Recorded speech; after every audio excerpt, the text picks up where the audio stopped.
ಓಂಕಾರಂ ಬಿಂದು ಸಂಯುಕ್ತಂ ನಿತ್ಯಂ ಧ್ಯಾಯಂತಿ ಯೋಗಿನಃ ಕಾಮದಂ ಮೋಕ್ಷದಂ ಚೈವ ಓಂಕಾರಾಯ ನಮೋ ನಮಃ. ಮೋಕ್ಷ ಮಾರ್ಗಸ್ಯ ನೇತಾರಂ ಬೇತಾರಂ ಕರ್ಮ ಭೂಭ್ರತಾಂ ಜ್ಞಾತಾರಂ ವಿಶ್ವತತ್ವಾನಾಂ ವಂದೇ ತದ್ಗುಣಲಬ್ಧಯೇ. जय बोलो अनंतानंत सिद्ध परमेष्टि भगवान की जय. जय बोलो चतुर्विंशति तीर्थंकर भगवान की जय.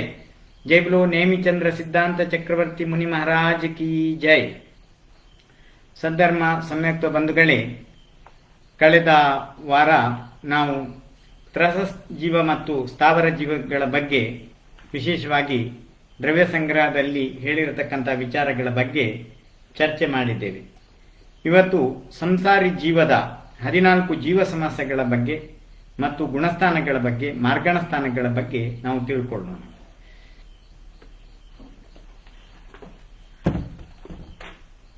ಸಮಾನ ಅಮಣನೆಯ ಪಂಚೇಂದ್ರಿಯ ನಿಮ್ಮಣ ಪರೇ ಸವ್ವೆ ಬಾದರ ಸುಹಮೆ ಇಂದಿ ಸವ್ವೆ ಪಜ್ಜತ್ತ ಇದರಾಯ. ಪಂಚೇಂದ್ರಿಯ ಜೀವಗಳು ಸಂಜ್ಞಿ ಮತ್ತು ಅಸಂಜ್ಞಿ ಎಂದು 2 ವಿಧವಾಗಿದೆ. ಅದು ಉಳಿದ ಏಕೇಂದ್ರಿಯ ಹಾಗೂ ವಿಕಲತ್ರಯ ಅಸಂಜ್ಞೆಯಾಗಿರುತ್ತದೆ.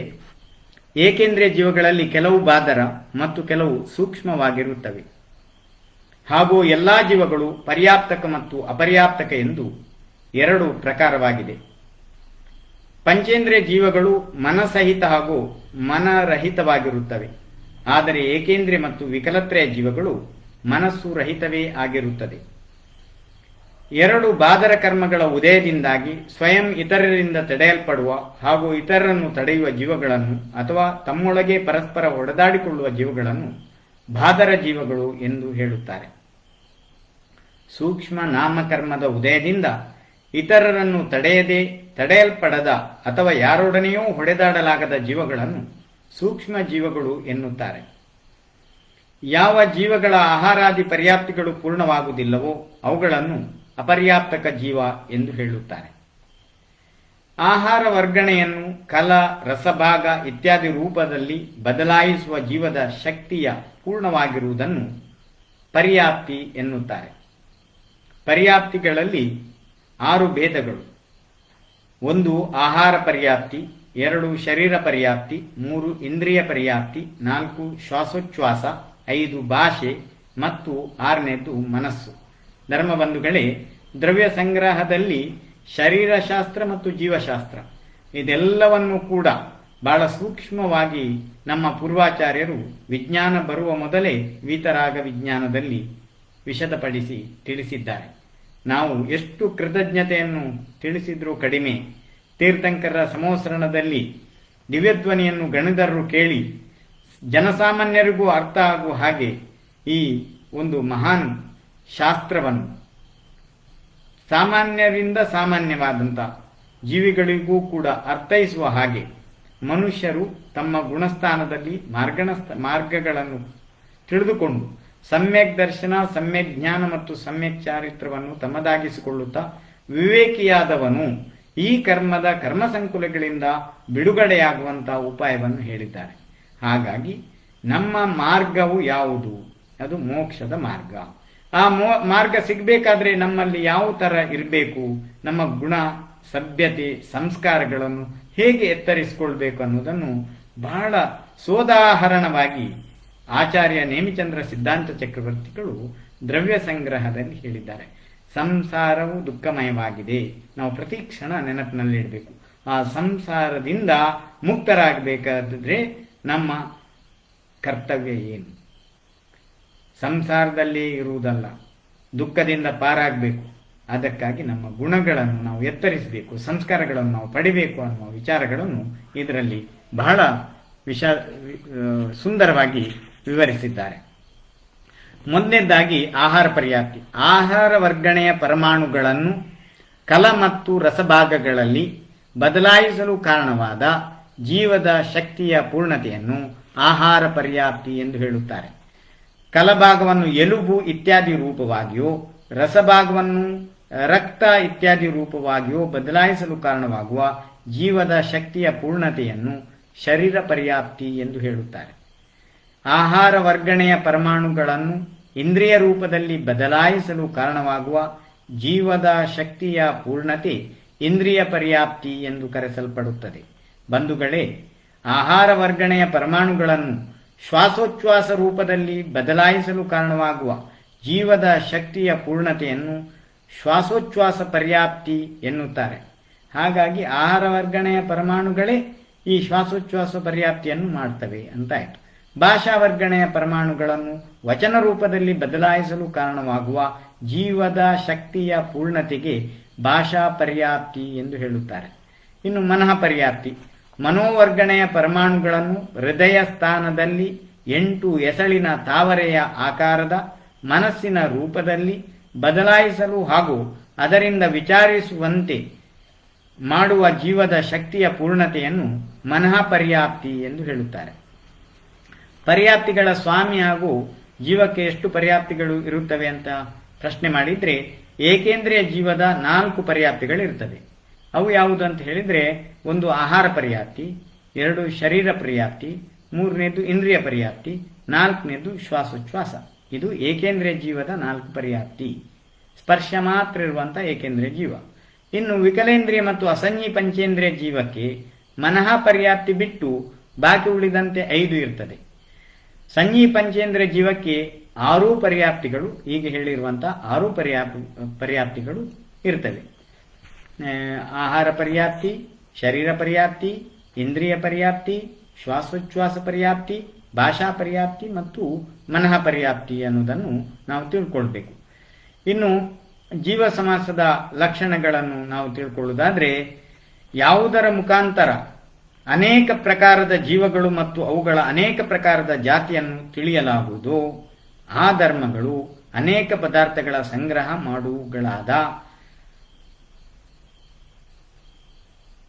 ಅನೇಕ ಪದಾರ್ಥಗಳ ಸಂಗ್ರಹ ಮಾಡುವುದಕ್ಕೆ ಕಾರಣಗಳಾದ ಜೀವ ಸಮಾಸ ಎಂದು ಹೇಳುತ್ತಾರೆ. ಜೀವದ ವಿಷಯದಲ್ಲಿ ಚುಟುಕಾದ ತಿಳುವಳಿಕೆಯನ್ನು ಜೀವ ಸಮಾಸ ಎನ್ನುತ್ತಾರೆ. ಆ ಜೀವ ಸಮಾಸಗಳು ಎಷ್ಟಿವೆ ಅಂತ ಕೇಳಿದ್ರೆ ಅದು 7 ಅಂತ ಹೇಳ್ಬೋದು.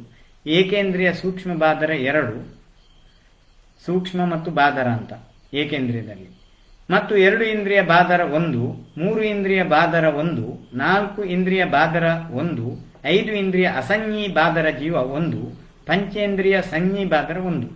ಈ ಪ್ರಕಾರ 7 ಪರ್ಯಾಪ್ತ ಹಾಗೂ ಅಪರ್ಯಾಪ್ತ ಆಗಿರುವುದರಿಂದ ಒಟ್ಟಿಗೆ 14 ಜೀವ ಸಮಾಸಗಳು ಆಗುತ್ತವೆ.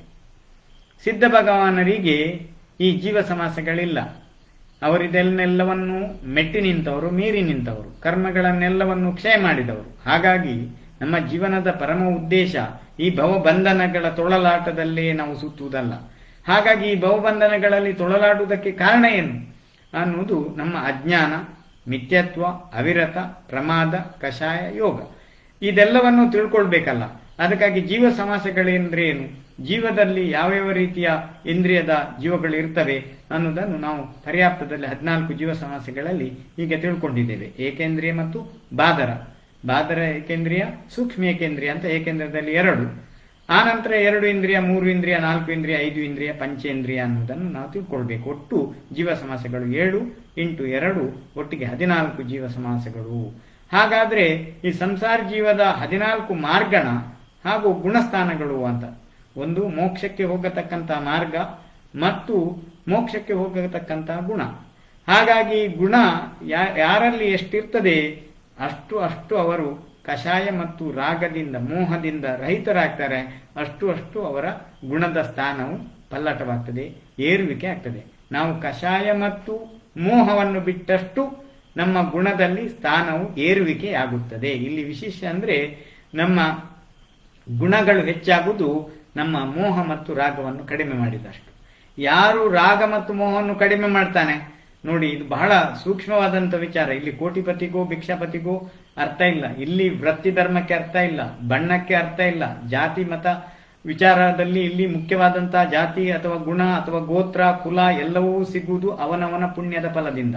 ಹಾಗಾಗಿ ಯಾರಿಗೆ ರಾಗದ್ವೇಷಗಳು ಕಡಿಮೆ ಇದೆ, ಯಾರಲ್ಲಿ ಮೋಹವು ಕಡಿಮೆ ಆಗಿದೆ, ರಾಗವು ಕಡಿಮೆ ಆಗಿದೆ, ಅಂಥವನೇ ದೊಡ್ಡ ಗುಣವಂತ.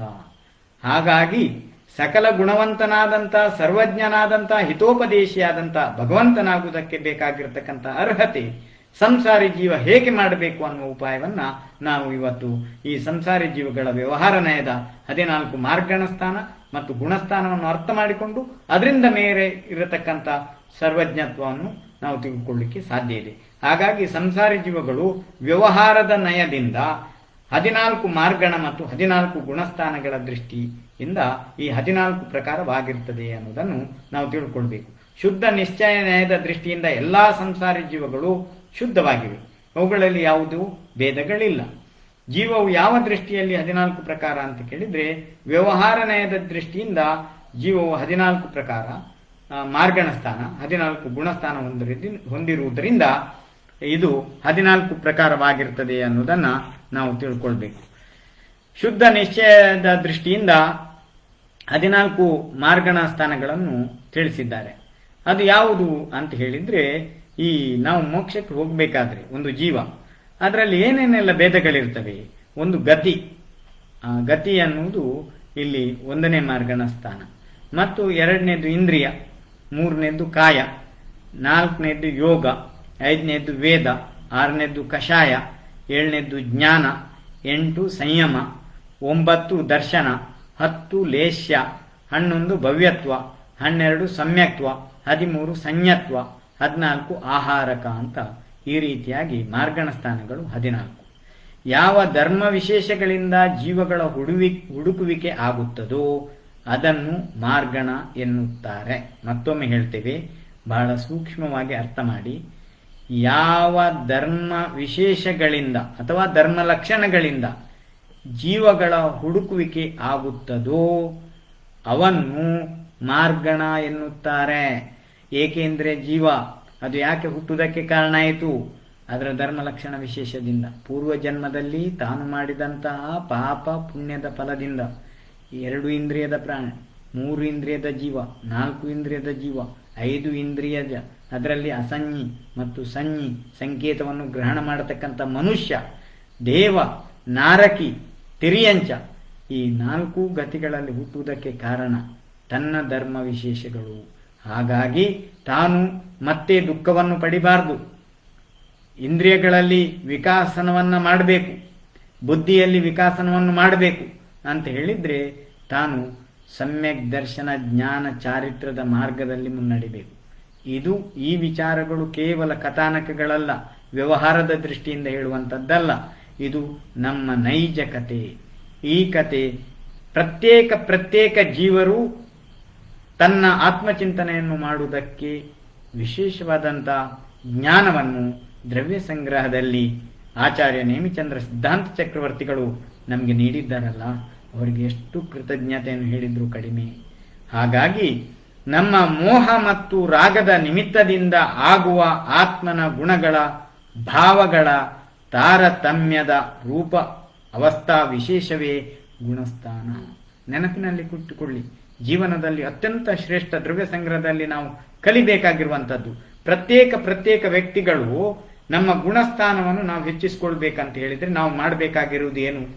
ಇದು ಕೇವಲ ಒಂದು ಕಥಾನಕ ಅಲ್ಲ. ಈ ಸಿದ್ಧಾಂತ ಶಾಸ್ತ್ರದಲ್ಲಿ ಜೈನರು ಮೊದಲನೇದಾಗಿ ತಿಳ್ಕೊಳ್ಬೇಕಾದಂಥ ಒಂದು ರಸಪಾಕ ಏನಿದೆ, ವಿಶೇಷವಾಗಿರ್ತಕ್ಕಂಥ ವಿವೇಕ ಏನಿದೆ, ನಾವು ಜಾಗೃತಗೊಳ್ಬೇಕು ಎಲ್ಲಿ ಅನ್ನೋದನ್ನು ಇದು ತಿಳಿಸ್ತದೆ. ಮೋಹ ಮತ್ತು ರಾಗ ಇದು 2 ನಮ್ಮ ಶತ್ರುಗಳು. ಹಾಗಾಗಿ ಮೋಹ ಮತ್ತು ರಾಗದ ನಿಮಿತ್ತದಿಂದ ಏನಾಗ್ತದೆ? ಆತ್ಮನ ಗುಣಗಳ ಭಾವಗಳ ತಾರತಮ್ಯದಲ್ಲಿ ಪಲ್ಲಟನೆ ಆಗ್ತದೆ, ಪರಿವರ್ತನೆ ಆಗ್ತದೆ. ಹಾಗಾಗಿ ರಾಗವು ಮೋಹವು ಅವಸ್ಥಾ ವಿಶೇಷದಲ್ಲಿ ಹೆಚ್ಚಿದ್ದವನಲ್ಲಿ ಅಜ್ಞಾನವು ಹೆಚ್ಚಾಗ್ತದೆ, ಸ್ಥಾನವು ಪಲ್ಲಟವಾಗ್ತದೆ, ಅಧಪತನಕ್ಕೆ ಹೋಗ್ತೇವೆ, ನಾವು ಪತನದ ಕಡೆಗೆ ಹೋಗ್ತೇವೆ.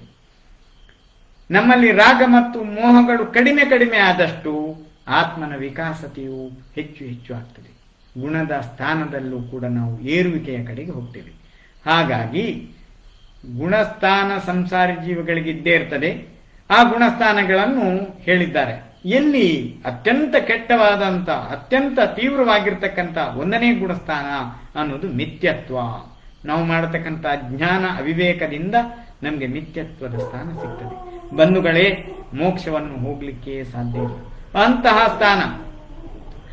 ಆದ್ರಿಂದ ಮತ್ತೆ ನಾವು ಅನಂತ ಕಾಲದ ಪುಣ್ಯದ ಫಲವಾಗಿ ಮತ್ತೆ ಸಾಸದನ, ಆನಂತರ ಮಿಶ್ರ, ಆನಂತರ ಅವಿರತ, ಆನಂತರ ದೇಶವಿರತ, ಕ್ಷುಲ್ಲಕ, ಐಲಕ ಇತ್ಯಾದಿಗಳಾದಾಗ ದೇಶವಿರತರಾಗ್ತೇವೆ. ನಾವು ಸಾಧು ದೀಕ್ಷೆ ತಗೊಂಡ್ರೆ ನಮ್ಮ ಗುಣಸ್ಥಾನದಲ್ಲಿ ಹೆಚ್ಚಾಗ್ತದೆ ನೋಡಿ, ಪ್ರಮತ್ತ ವಿರತ ಅಂತ ಹೇಳ್ತಾರೆ. ಅದಕ್ಕಾಗಿ ಎಲ್ಲರೂ ಹೇಳುದು, ಯಾವಾಗ ದೀಕ್ಷೆ, ಯಾಕೆ ದೀಕ್ಷೆ ತಗೊಳ್ತೀರಾ, ಬೇಗ ದೀಕ್ಷೆ ತಗೊಳ್ಳಿ ಅಂತ ಯಾಕೆ ಹೇಳುದು ಅಂದ್ರೆ, ನಿಮ್ಮ ಸ್ಥಾನ ಪಲ್ಲಟದಲ್ಲಿ ನಿರ್ಮಿಕವನ್ನು ಮಾಡಿ, ವಿಕಾಸವನ್ನು ಮಾಡಿ, ಜೀವನದಲ್ಲಿ ಹೇಗೆ ನಾವು ಬಟ್ಟೆ, ಬರೆ, ಉದ್ಯೋಗ ಇತ್ಯಾದಿಗಳನ್ನು ಹೇಳಿದಾಗ ನಮ್ಮ ಜೀವನ ಮಟ್ಟ ಹೇಗೆ ಸುಧಾರಣೆ ಆಗ್ತದೋ ಹಾಗೆ ಆತ್ಮನ ವಿಕಾಸವೂ ಕೂಡ ಆಂತರಂಗಿಕವಾಗಿರ್ತಕ್ಕಂಥ ವಿಕಾಸವಾದಾಗ ನಮ್ಮ ಗುಣಸ್ಥಾನಗಳಲ್ಲಿ ನಾವು ಏರುವಿಕೆಯನ್ನು ಹೋಗ್ಬೋದು. ಆಗ ಅಪ್ರಮತ್ತ ವಿರತ, ಅಪೂರ್ವಕರಣ, ಅನಿವೃತ್ತೀಕರಣ, 10ನೆಯ ಸೂಕ್ಷ್ಮ ಸಾಂಪರಾಯ ಮತ್ತು ಉಪಶಾಂತ ಮೋಹ, 12ನೇ ಸ್ಥಾನಕ್ಕೆ ಹೋಗುವ ಏಕದೇಶ ಜಿನ ಅಂತ ಹೇಳ್ತಾರೆ, ಅಲ್ಲಿ ಕ್ಷೀಣ ಮೋಹ ಅಂತ. ಆನಂತರ ಸಯೋಗ ಕೇವಲಿ, ಯೋಗದ ನಿಮಿತ್ತದಿಂದ ಅಯೋಗ ಕೇವಲಿ ಇತ್ಯಾದಿಗಳು ಧ್ಯಾನ ವಿಶೇಷದಿಂದ ಸಿಗುವಂತದ್ದು. ಆನಂತರ ಸಿದ್ಧರಿಗೆ ಯಾವುದೇ ಗುಣಸ್ಥಾನಗಳಿಲ್ಲ, ಅದಕ್ಕಿಂತಲೂ ಮೇಲ್ಮಟ್ಟದ ಸ್ಥಾನ ನಮಗೆ ಸಿಗ್ತದೆ ಅಂತ. ಹಾಗಾಗಿ ಜೀವನದ ಪರಮ ಉದ್ದೇಶ ನಮ್ಮ ಮೋಹ ಮತ್ತು ರಾಗವನ್ನ ನಾವು ಆದಷ್ಟು ಕಡಿಮೆ ಮಾಡುವುದೇ, ನಮ್ಮ ಆತ್ಮನ ಗುಣದಲ್ಲಿ ಭಾವಗಳ ತಾರತಮ್ಯ ರೂಪದ ಅವಸ್ಥಾ ವಿಶೇಷವನ್ನು ಕಂಡುಕೊಳ್ಳುವುದೇ ದ್ರವ್ಯ ಸಂಗ್ರಹದ ಮುಖ್ಯವಾಗಿರ್ತಕ್ಕಂಥ ಘಟ್ಟದಲ್ಲಿ ನಾವಿದ್ದೇವೆ.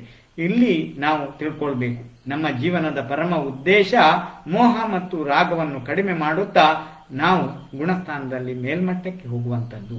ಇದು ಕೇವಲ ಸ್ವಾಮೀಜಿಯವರಿಗೆ, ಮುನಿಗಳಿಗೆ ಉಪದೇಶ ಇರುವಂಥದ್ದಲ್ಲ.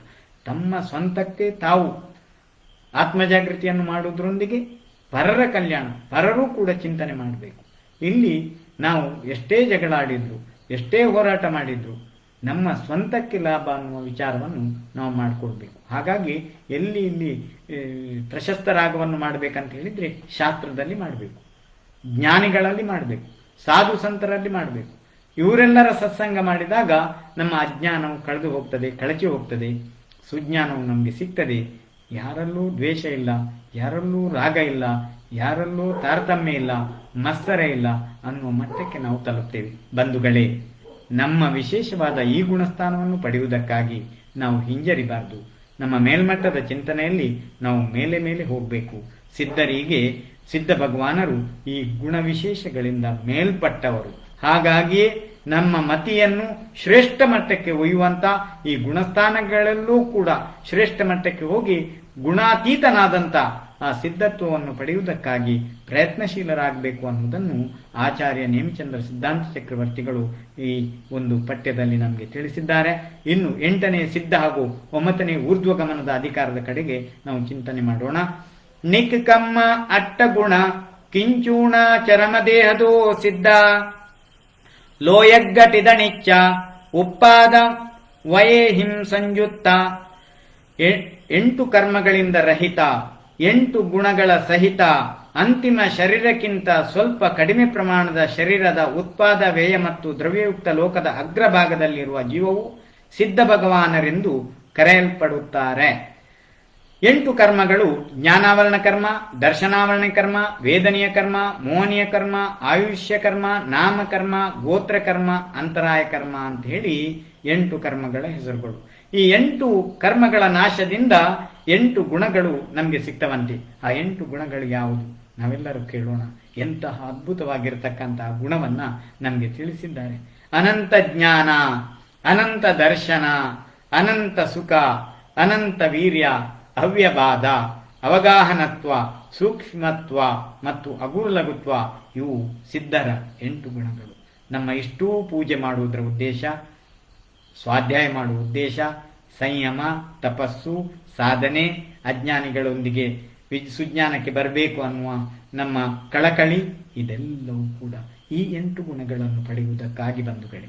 ಹಾಗಾಗಿ ಭವ್ಯಾತ್ಮರಾದ ನಾವು ಜ್ಞಾನಾವರಣ ಕರ್ಮದ ನಾಶದಿಂದ ಅನಂತ ಜ್ಞಾನವನ್ನು, ದರ್ಶನಾವರಣ ಕರ್ಮದ ನಾಶದಿಂದ ಅನಂತ ದರ್ಶನವನ್ನು, ಮೋಹನೀಯ ಕರ್ಮದ ನಾಶದಿಂದ ಅನಂತ ಸುಖವನ್ನು, ಅಂತರಾಯ ಕರ್ಮದ ನಾಶದಿಂದ ಅನಂತ ವೀರ್ಯವನ್ನು, ವೇದನೀಯ ಕರ್ಮದ ನಾಶದಿಂದ ಅವ್ಯಬಾಧವನ್ನು, ಆಯುಕರ್ಮದ ನಾಶದಿಂದ ಅವಗಾಹನತ್ವವನ್ನು, ನಾಮಕರ್ಮದ ನಾಶದಿಂದ ಸೂಕ್ಷ್ಮತ್ವವನ್ನು, ಗೋತ್ರಕರ್ಮದ ನಾಶದಿಂದ ಅಗೂರ ಲಘುತ್ವ ಅನ್ನುವ ಪ್ರಕಟವಾಗುವುದನ್ನು ತಿಳಿದುಕೊಳ್ಳಬೇಕು.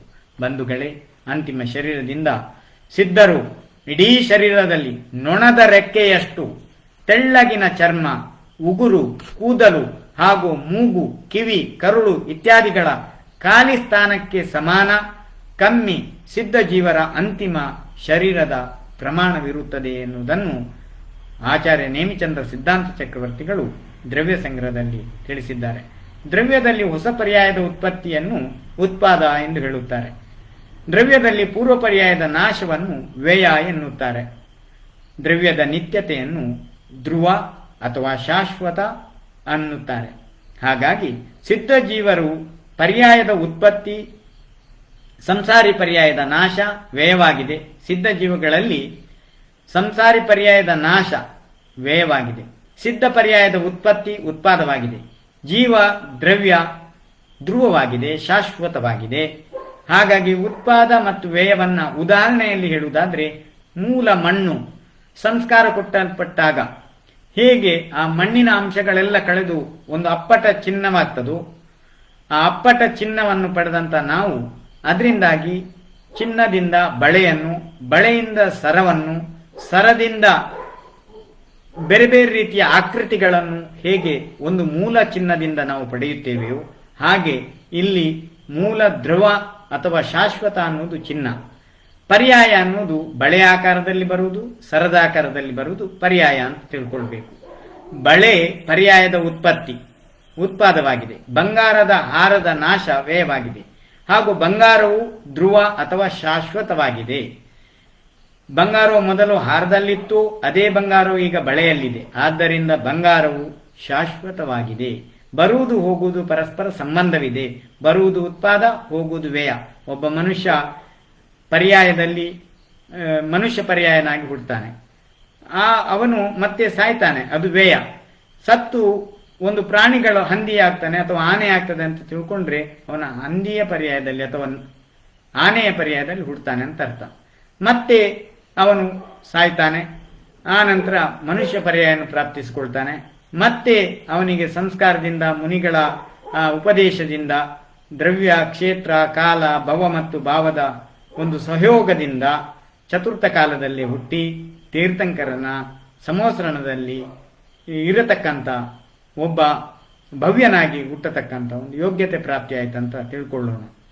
ಅವನು ಪುನಃ ಸಮಾಧಿ ಮರಣವನ್ನು ಗೈದು ಆ ಸಂದರ್ಭದಲ್ಲಿ ಚತುರ್ಥ ಕಾಲವಾಗಿದ್ರೆ ಅವನು ದ್ರವ್ಯ, ಕ್ಷೇತ್ರ, ಕಾಲ, ಭವ ಮತ್ತು ಭಾವದ ವಿಶೇಷತೆಯಿಂದ ಮುಕ್ತಿಯನ್ನು ಪಡೀತಾನೆ ಅನ್ನೋದು ಇಲ್ಲಿ ಧ್ರುವವಾಗಿದೆ, ಶಾಶ್ವತವಾಗಿದೆ. ಒಂದೇ ಜೀವ ಆನೆಯಾಗಿ, ಹಂದಿಯಾಗಿ, ಮನುಷ್ಯನಾಗಿ, ಮುನಿಯಾಗಿ, ಮನುಷ್ಯ ಪರ್ಯಾಯದಲ್ಲಿ ಮುನಿಯಾಗಿ ಅದೇ ಜೀವ ಸಿದ್ಧನಾಗ್ತಾನೆ ಅನ್ನೋದು ಇಲ್ಲಿ ಸಂಸಾರದಲ್ಲಿ ನಾಶನಾಗಿ ಮತ್ತೆ ಸಿದ್ಧತ್ವದಲ್ಲಿ ಶಾಶ್ವತವಾದಂತಹ ಜೀವ ಧ್ರುವವಾಗಿ ಆ ಜೀವತತ್ವ ಅನ್ನೋದೇನಿದೆ ಅದು ಶಾಶ್ವತವಾದಂಥ ಒಂದು ಒಳ್ಳೆಯ ಉತ್ತಮವಾದಂಥ ಸ್ಥಾನವನ್ನು ತಲುಪಿದೆ ಅನ್ನೋದನ್ನು ಈ ಜೀವಾಧಿಕಾರದಲ್ಲಿ ತಿಳಿಸಿದ್ದಾರೆ.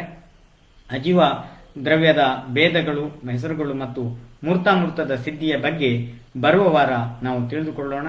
ಈ ವಾರದಲ್ಲಿ ನಮ್ಮ ಈ ಎಲ್ಲ ಪ್ರಶ್ನೆಗಳಿಗೆ ಉತ್ತರವನ್ನು ಹೇಳಿದಂಥವರ ಹೆಸರುಗಳನ್ನು ಈಗ ಹೇಳ್ತೇವೆ.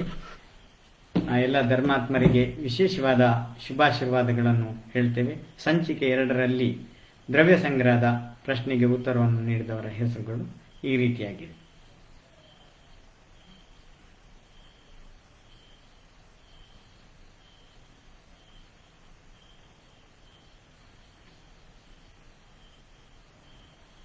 ದ್ರವ್ಯ ಸಂಗ್ರಹ ಸಂಚಿಕೆ 2ರ ಸರಿ ಉತ್ತರ ನೀಡಿದವರು HP ಪದ್ಮಲತಾ, ಅಕ್ಷತಾ ಸಚಿನ್ ಜೈನ್ ಬೆಂಗಳೂರು, ಪದ್ಮಶ್ರೀ ಭರತ್ರಾಜ್ ಗೌರಿಬಿದನೂರು, ದಿವ್ಯರಾಜ್ ಕೊಂಜವಳ್ಳಿ, ಸೀಮಾ ಮದನ್ ಮೈಸೂರು, ವೀಣಾ ಪಾರ್ಶ್ವನಾಥ್ ಮೈಸೂರು, ಸುಜಾತ ಮನ್ಮಥ್ ಹುಬ್ಬಳ್ಳಿ, ಪ್ರಮೀಳಾ ಪ್ರಕಾಶ್ ಮೈಸೂರು, ದಿವ್ಯಾ ವೀರೇಂದ್ರ ಮೂಡುಬಿದ್ರೆ, TS ಶಾಂತಲಾ ತಿಪ್ಪಸಂದ್ರ ಬೆಂಗಳೂರು, ಮಮತಾ ಗೋಗಿ ಲಕ್ಷ್ಮೇಶ್ವರ, ವಿದ್ಯಾ ದೇವೇಂದ್ರ ಬೆಂಗಳೂರು, K ಸವಿತಾ ಮೈಸೂರು, ಪದ್ಮಲೇಖ ಬೆಂಗಳೂರು, ಜಯಶ್ರೀ ಜೈನ್ ಲಕ್ಷ್ಮೇಶ್ವರ.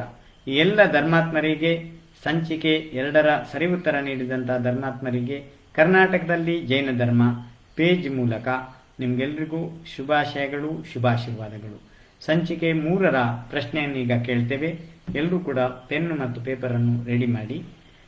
ಪ್ರಶ್ನೆ 3ರ ಸರಿ ಉತ್ತರವನ್ನು ನಿರಂಜನ್ ಕುತ್ಕಾಡಿ ಇವರಿಗೆ ನೀವು ಫೋನ್ ಮೂಲಕ ಉತ್ತರಿಸಬಹುದು. ಅವರ ನಂಬರನ್ನು ಈಗಾಗಲೇ ಪೇಜಿನಲ್ಲಿ ಹಾಕಿದ್ದಾರೆ. ಪ್ರಶ್ನೆ 1,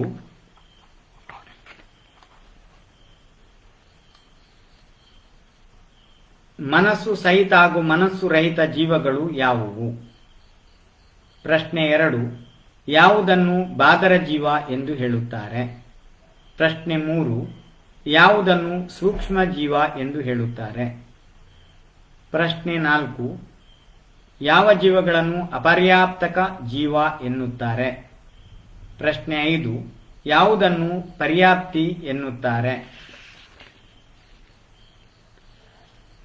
ಪ್ರಶ್ನೆ 6, ಜೀವ ಸಮಾಸದ ಲಕ್ಷಣ ತಿಳಿಸಿ.